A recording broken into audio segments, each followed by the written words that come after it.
Loué soit Jésus-Christ, qu'il soit toujours loué. Aujourd'hui, nous sommes le 4 mars 2026 et nous abordons un sujet qui fascine et perturbe notre époque, c'est-à-dire les ovnis, les extraterrestres. Si ils en parlent dans les journaux, sur Internet et même les gouvernements en discutent, la question alors se pose pour de nombreux chrétiens. Que devons-nous en penser? Notre foi est-elle compatible avec l'existence d'autres civilisations dans l'univers? La réponse à cette question n'est pas un simple oui ou non, nous devons discerner. Nous devons faire preuve d'intelligence éclairée par la foi, car la plus vieille stratégie du diable n'est pas de nous effrayer par un mal évident, mais de nous séduire par un bien apparent. Et aujourd'hui, l'idée de sauveur venu des étoiles, plus évolué, plus sage que nous, c'est l'une des institutions les plus puissantes. Pour démasquer cette tromperie, nous devons partir de notre seule certitude inébranlable.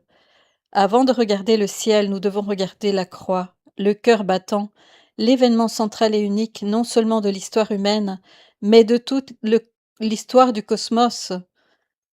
C'est l'incarnation, la mort et la résurrection de Jésus, vrai Dieu et vrai homme. Voilà le fondement.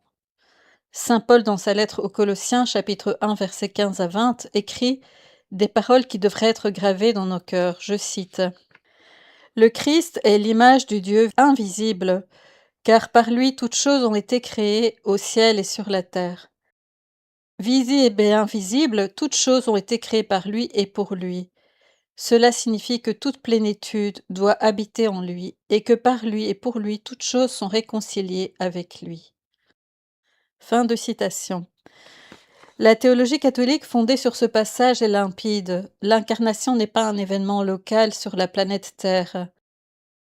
C'est l'acte par lequel le Créateur est entré dans sa création pour la racheter.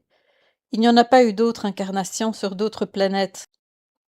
Il n'y a qu'un seul Dieu, un seul médiateur, un seul sauveur, Jésus-Christ.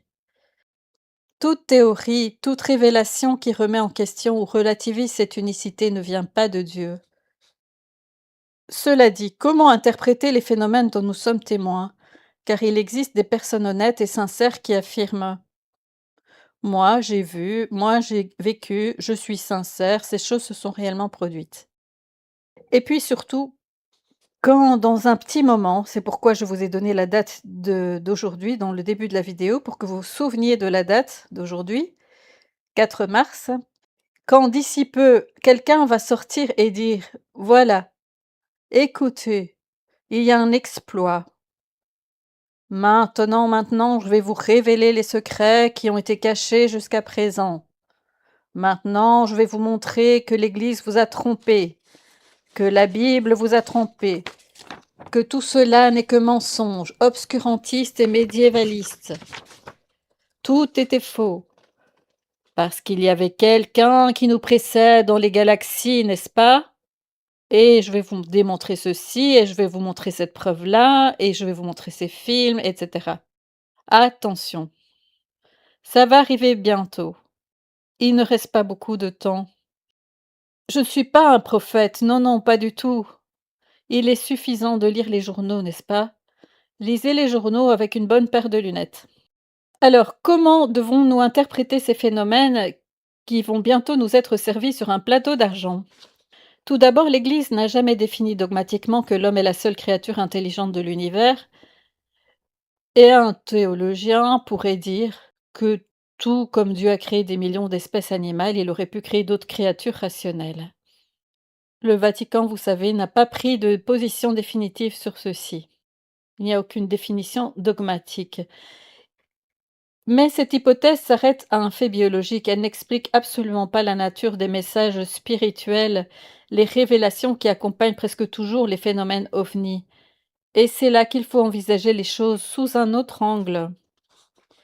Si ces êtres ne sont pas simplement des animaux, mais interagissent avec nous sur un plan spirituel, notre foi ne nous laisse que deux catégories possibles. Soit ce sont des créatures fidèles à Dieu, ce sont des anges, soit ce sont des créatures rebelles à Dieu, c'est-à-dire des démons, et il n'y a pas d'autre solution. Il n'existe pas d'éthique. Et comment on les distingue? à partir de leur message et de leur signature. Quel est donc l'évangile que ces prétendus frères des étoiles nous apportent? Si nous analysons les messages reçus des contactés, les philosophies du Nouvel Âge nées du phénomène OVNI, nous découvrons un catéchisme diamétralement opposé à l'évangile de Jésus. Jésus devient l'un des nombreux maîtres ascensionnés, un prophète illuminé, placé au même niveau que Bouddha, Krishna et ainsi de suite, ou un commandant galactique. Il s'agit d'une attaque directe et très grave contre l'unicité de Jésus. Le concept de péché en tant qu'offense contre Dieu est alors effacé. À sa place, on parle d'ignorance, de manque d'évolution, de basse vibration. Et s'il n'y a pas de péché, il n'y a pas besoin de rédempteur. Le salut ne provient alors plus de la grâce obtenue par le sacrifice de la croix, mais d'une prétendue évolution de la conscience, d'une connaissance secrète. Attention, une connaissance secrète, c'est la gnose, c'est très dangereux. Ou d'une aide technologique plus évoluée, mais qui dénie la nécessité de la croix. Leur message final est toujours le même. C'est la première tentation du serpent dans la Genèse. Vous serez comme des dieux. Ils nous disent que nous sommes nous-mêmes divins, qu'il nous suffit d'éveiller notre nature intérieure qui est divine à leurs yeux. Ceci, mes frères, est une doctrine démoniaque. Je ne le dis pas moi-même, c'est saint Paul qui le dit dans sa deuxième lettre aux Corinthiens, chapitre 11, verset 14. Satan lui-même se démasque comme un ange de lumière, il n'est donc pas étonnant que ses ministres se fassent aussi passer pour des ministres de justice. Les plus grands exorcistes de l'Église, depuis le père Gabriel Amorth, ont averti à maintes reprises, affirmant que de nombreuses manifestations extraterrestres et personnes ayant été en contact avec des extraterrestres ont une origine et une nature diabolique. C'est une tromperie destinée à séduire les élus. Le véritable but de cette tromperie n'est pas tant de nous faire croire aux soucoupes volantes. Le but est beaucoup plus subtil et diabolique, c'est de nous distraire.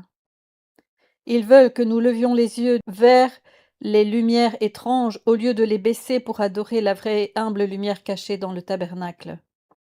Ils veulent nous faire croire, nous donner l'espoir d'un sauveur technologique descendu des étoiles, au lieu de nous accrocher au seul sauveur qui a gravi la croix.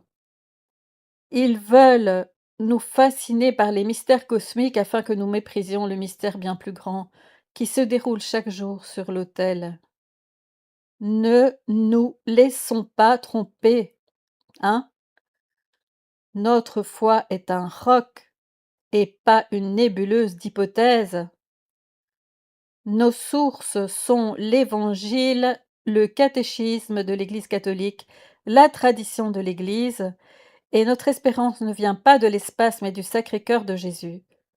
Et la prochaine fois que vous entendrez parler d'extraterrestres et d'ovnis, n'ayez pas peur, ne soyez pas curieux, priez. Serrez fort, bien fort, votre médaille miraculeuse. Car la seule visite que nous attendons avec certitude n'est pas celle d'un vaisseau spatial rutilant, mais celle du Christ qui reviendra dans la gloire pour juger les vivants et les morts.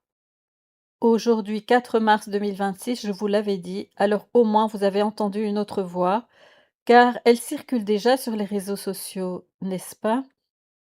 Moi, je vous l'ai dit, soyez prêts. À bientôt. Je vous bénis au nom du Père, du Fils et du Saint-Esprit. Amen. Que Jésus-Christ soit loué, qu'il soit toujours loué.